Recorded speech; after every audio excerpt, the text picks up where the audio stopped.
داتا صاحب ایک تیسری بات ارشاد فرماتے ہیں، ایک تیسری بات داتا صاحب کرتے ہیں۔ داتا صاحب کہتے ہیں کہ یہ یاد رکھ کہ جو تجھے اعزاز ملے گا نا زندگی میں، اعزاز تجھے جو زندگی میں ملے گا اور کوئی کرامت اگر تجھے ملے گی تو وہ صرف نبی پاک علیہ السلام کی سنت اور شریعت کی وجہ سے ملے گی۔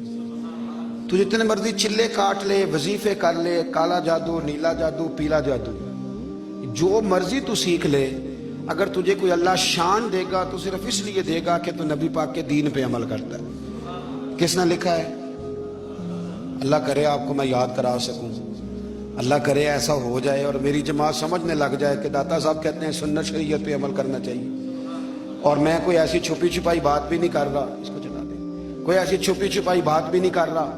کشف المحجوب دنیا کی ہر زبان میں اردو میں ملتی ہے، آپ لے کے دیکھ سکتے ہیں۔ داتا صاحب فرماتے ہیں اعزاز جو تمہیں ملے گا نا، اگر شان چاہتے ہو، وہ ہمارے نا بہت سارے ایسے لوگ ہیں جو کہتے ہیں کوئی ایسی چیز ہاتھ لگے، اعلیٰ دین کا چراغ ایسے گھسایا جائے اور فوری طور پہ پیر صاحب نے کہہ دیا تو ریل پیل ہو گئی پیسوں کی۔ تو میں کہتا ہوں یہ تو دین کا مزاج ہی نہیں، یہ تو دین کی طبیعت ہے ہی نہیں، یہ تو ذوق ہی نہیں دین کا، یہ طبیعت ہی نہیں، مزاج ہی نہیں۔ میرے عزیز داتا علی اجویری رحمت اللہ علیہ فرماتے ہیں تو سنت پہ عمل کر، شریعت پہ عمل کر۔ اللہ کا قرآن کہتا ہے قل ان کنتم تحبون اللہ فاتبعونی یحببکم اللہ۔ فرمایا اللہ کا قرآن کہتا ہے کہ جب تو نبی کریم کی غلامی کرے گا نا تو اللہ خود تمہیں اپنا محبوب بنا لے گا، اللہ خود تمہیں اپنا محبوب بنا لے گا۔ تو اور کیا چاہیے؟ داتا صاحب نے ایک بزرگ کی بات لکھی ہے جو تابعی ہیں، تابعی اس کو کہتے ہیں جو صحابہ کے شاگرد ہوتے ہیں۔ ایک بزرگ کی بات لکھی جو تابعی ہیں، وہ فرماتے ہیں کہ ان بزرگوں کا طریقہ یہ تھا کہ وہ لوگوں سے چھپ کے نا پہاڑ کے پیچھے عبادت کرتے تھے، اور پوزیشن ان کی یہ تھی کہ کسی سے ملتے نہیں تھے، بالخصوص فجر کی نماز سے لے کر عصر کی نماز تک بکریاں رکھی ہوئی تھیں، ان کو چراتے رہتے تھے فرات کے کنارے اور نفل پڑھتے رہتے تھے۔ اس وقت کو ملنے بھی نہیں آتا تھا۔ ایک شخص بڑی دور سے ان کی شہرت سن کے آیا، میں نے تو ملنا ہے۔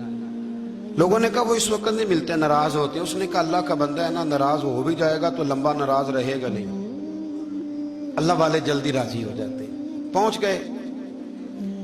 اب وہ بابا جی نماز پڑھ رہے تھے تو کہتے میں نے عجیب منظر دیکھا کہ بابا جی فرات کے کنارے نماز پڑھ رہے ہیں اور ایک بھیڑیا ان کی بکریوں کی حفاظت کر رہا ہے۔ کہتے میں حیران رہ گیا کہ بھیڑیا تو بکریاں کھایا کرتا ہے اور یہاں چرا رہا ہے۔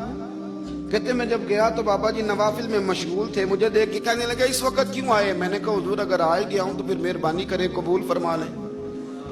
میں بیٹھ گیا تو میں نے کہا حضور یہ بھیڑیا بکریاں چرا رہا ہے، بھیڑیا اور بکریے کی صلح کب سے ہو گئی؟ تو فرماتے ہیں لمبی تقریر نہیں، ہلکا سا جملہ۔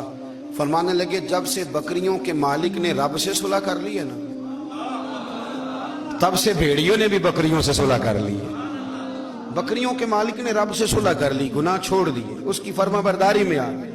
اب پھر اسے بکریاں چلانے کی ضرورت نہیں رہی، بکریاں نا اب بھیڑیا چراتا ہے۔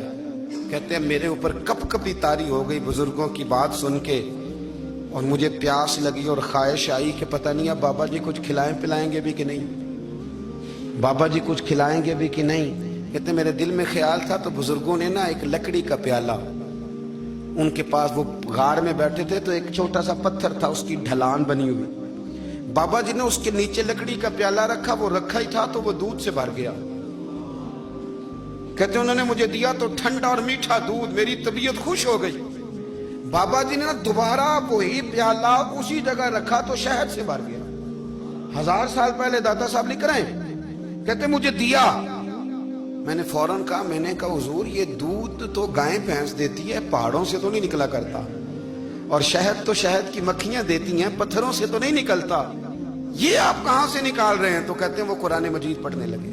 وَإِذِ اسْتَسْقَى مُوسَىٰ لِقَوْمِهِ، جب موسیٰ کی قوم نے ان سے پانی مانگا، فرمانے لگے موسیٰ کی نافرمان قوم پانی مانگے، حضرت موسیٰ پتھر پہ ڈنڈا مارے تو اللہ وہاں سے 12 چشمے جاری کر دے۔ جو رب حضرت موسیٰ کی نافرمان قوم کے لیے پتھر اور پہاڑوں سے چشمے نکال دیتا ہے نا، وہ محمد عربی کے غلاموں کے لیے پتھر اور پہاڑوں سے دودھ اور شہد بھی نکال دیا کرتا ہے۔ وہ بزرگ کہنے لگے بس بات یہ ہے کہ آج بھی ہو اگر ابراہیم کا ایمان پیدا، تو آگ کر سکتی ہے انداز گلستاں پیدا. کہنے لگا حضور پھر میرے لیے بھی دعا کریں. آپ فرمانے لگے پھر دعا نہ کرا تو مدینے والے کی غلامی شروع کر, تو نبی کریم کی غلامی شروع کر, تو رسول پاک کی غلامی شروع کر. ایک بات علم, پھر فرمایا اللہ رسول سے محبت, پھر فرمایا حضور کی غلامی.